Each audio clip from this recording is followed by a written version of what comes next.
ನಿಮ್ಮ ಹಳೆ ಒಡವೆನ ಅಧಿಕ ಬೆಲೆಗೆ ಮಾರಬೇಕೆ?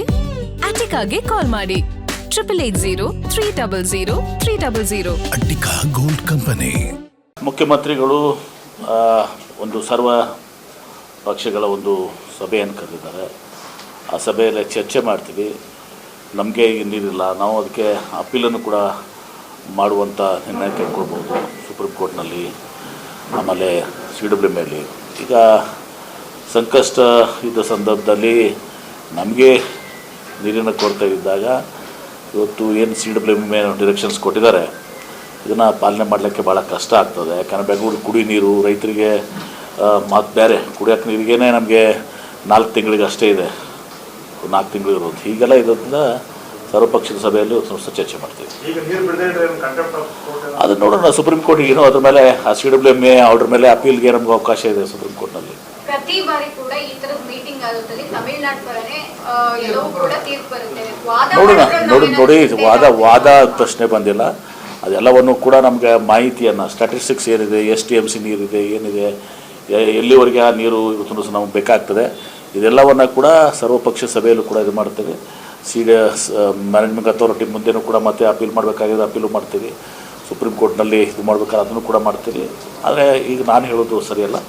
ಇವತ್ತು ಮುಖ್ಯಮಂತ್ರಿಗಳು ಏನು ಸಭೆ ಕರೆದಿದ್ದಾರೆ, ಆ ಸಭೆಯಲ್ಲಿ ಎಲ್ಲರ ಒಂದು ಅಭಿಪ್ರಾಯ ತೆಗೆದುಕೊಂಡು ಎಲ್ಲ ಪಕ್ಷದ ಲೀಡರ್ಸ್ ಇರ್ತಾರೆ, ಮಾಜಿ ಮುಖ್ಯಮಂತ್ರಿಗಳು ಇರ್ತಾರೆ, ಇಂದಿನ ಜಲಸಂಪನ್ಮೂಲ ಸಚಿವರುಗಳು ಇರ್ತಾರೆ, ಎಲ್ಲರೂ ಕೂಡಿ ಇವತ್ತು ಸಹ ನಿರ್ಣಯ ತೆಗೆದುಕೊಳ್ತಾರೆ.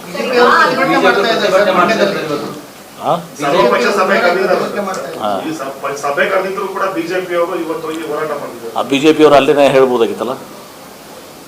ಸೆಂಟ್ರಲ್ ವಾಟರ್ ಕಮಿಷನು CWMಗೆ ಅಲ್ಲಿ ಇವರು ಏನು ಮಾಡ್ತಾಯಿದ್ರು, ಅಲ್ಲಿ ಅದಕ್ಕೆ ರಾಜಕೀಯ ಬಳಸಕ್ಕೆ ಹೋಗೋದಿಲ್ಲ. ಜಲ ನೆಲ ಭಾಷೆ ಬಂದಾಗ ನಾವೆಲ್ಲರೂ ಒಕ್ಕಟ್ಟಿರಬೇಕಾಗ್ತದೆ. ನಾನು ಈ ಹಂತದಲ್ಲಿ ಏನಾದರೂ ಮಾತಾಡಿ ಅದನ್ನು ಮಾಡಲಿಕ್ಕೆ ಹೋಗೋದಲ್ಲ.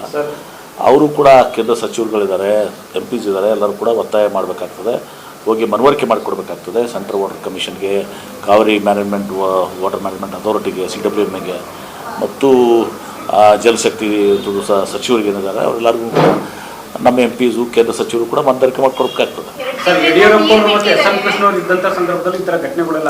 ಇದು ನಿಗದಿ ಮಾಡಿರುವಂತದ್ದು ಪರಿಶೀಲನೆ ಮಾಡಬೇಕು ಅನ್ನೋದು ಏನಾದರೂ ಅನ್ಸುತ್ತೆ? ಹೇಳಕ್ಕೆ ನಿಶ್ಚಿತವಾಗಿ ನಾವು ನಮ್ಮ ಸ್ಟ್ಯಾಟಿಸ್ಟಿಕ್ಸ್ ಕೊಡಬೇಕಾಗ್ತದೆ. ನಮಗೆ ನೀರಿನ ಕೊರತೆ ಇದ್ದಾಗ ಬಿಡು ಅಂತ ಹೇಳೋದು ತಪ್ಪಾಗ್ತದೆ. ನಮ್ಮ ಹತ್ರ ಸರ್ಪ್ಲಸ್ ಇದ್ದಾಗ ನಾವು ಬಿಡಲೇಬೇಕಾಗ್ತದೆ.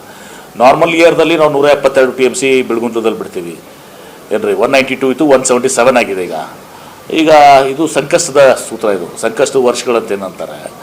ಆ ಸಂದರ್ಭದಲ್ಲಿ ನಾವು ಕ್ರೈಸಿಸ್ ಇರೋ ಸಂದರ್ಭದಲ್ಲಿ ಅದಕ್ಕೆ ಒಂದು ಗೈಡ್ಲೈನ್ಸ್ ಇದೆ, ಯಾವ ರೀತಿ ನೀವು ಸಂಕಷ್ಟ ಸೂತ್ರ ಮಾಡಬೇಕು, ಅದೆಲ್ಲವೂ ಕೂಡ ನಾಳೆ ಚರ್ಚೆ ಮಾಡ್ತೀವಿ. ನಾನು ಈಗಿನ ಹೇಳೋದಿಲ್ಲ, ರವಿವಾರ ದಿವಸ ಅದನ್ನ ಚರ್ಚೆ ಮಾಡಿ ಎಲ್ಲರ ಅಭಿಪ್ರಾಯ ತಗೊಂಡು ಮುಂದಿನ ಹೆಜ್ಜೆಯನ್ನು ಇಡ್ತೇವೆ.